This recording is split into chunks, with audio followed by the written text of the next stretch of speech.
Le 31 décembre 1999, le monde entier s'apprêtait à entrer dans le nouveau millénaire. Les gens se tournaient avec un peu d'angoisse vers le décompte final.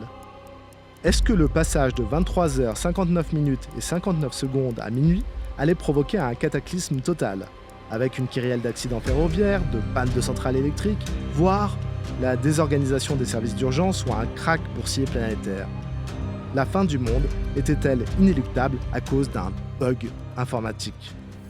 Le bug était pourtant identifié et facile à comprendre, même pour les non-initiés.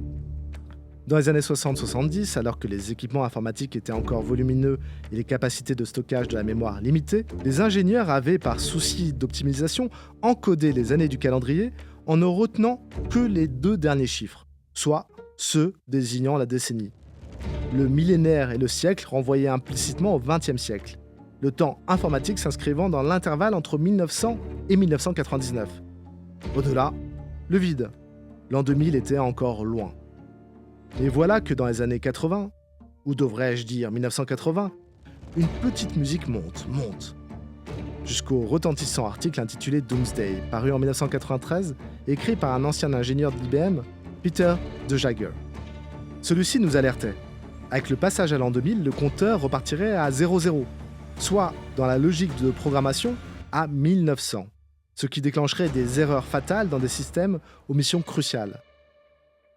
Même la CIA se mit à redouter un sinistre informatique généralisé. On frôlait la panique. Et cette angoisse millénariste était propagée comme un virus dans l'opinion et les médias. Collectivement, le seuil de l'an 2000 nous interpellait. N'étions-nous pas en train de franchir la dernière frontière, celle où le bug ne pourrait plus être corrigé? Après la menace que faisait peser la bombe atomique, voici qu'une autre menace affectait le monde, la bombe informatique, susceptible de paralyser toute la planète et les activités humaines en 1 nanoseconde. Et pourtant, un bug, c'est une chose bien dérisoire. En anglais, bug désigne un insecte de petite taille, et ce n'est qu'en 1947 qu'a été consigné le premier bug informatique dans le journal de bord de l'informaticienne et chercheuse Grace Hopper. Un incident s'était produit dans l'ordinateur Mark II conçu à Harvard, et en cherchant l'origine du problème, les équipes découvrirent le coupable. Un papillon de nuit s'était introduit parmi les câbles et les rangs des composants. Cette anecdote ne reflète que partiellement ce que deviendra un bug informatique dans la culture. Car si à l'origine l'accident avait été provoqué par un facteur perturbateur extérieur et imprévisible, la défaillance est devenue ensuite technologique et le bug une métaphore.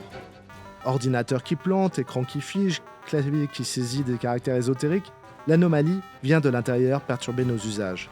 Un infime détail négligé au niveau du code par les ingénieurs pourra biaiser les résultats de la machine et avoir potentiellement des répercussions dramatiques. Sur le chemin du progrès, le penseur de la vitesse Paul Virilio affirme que chaque technologie porte en elle sa catastrophe. Avec le train, le déraillement. Avec le navire, le Titanic. Avec l'avion, le crash. Avec l'informatique viennent les bugs. Et si toute création risque de se retourner contre ses créateurs, avec l'informatique, l'accident ne serait plus circonscrit, limité, périphérique. Il serait, selon Virilio, global et total. Du fait de la synchronisation des systèmes informatiques et de nos interactions, Virilio craignait en effet que l'humanité n'ait créé l'outil de destruction du monde. Le bug de la fin des temps ne s'est pourtant pas produit en 2000, mais il a eu lieu d'une certaine façon, puisque les dépenses pour éviter une panne générale se sont élevées à plusieurs centaines de milliers de milliards de dollars dans les années qui ont précédé le changement de millénaire.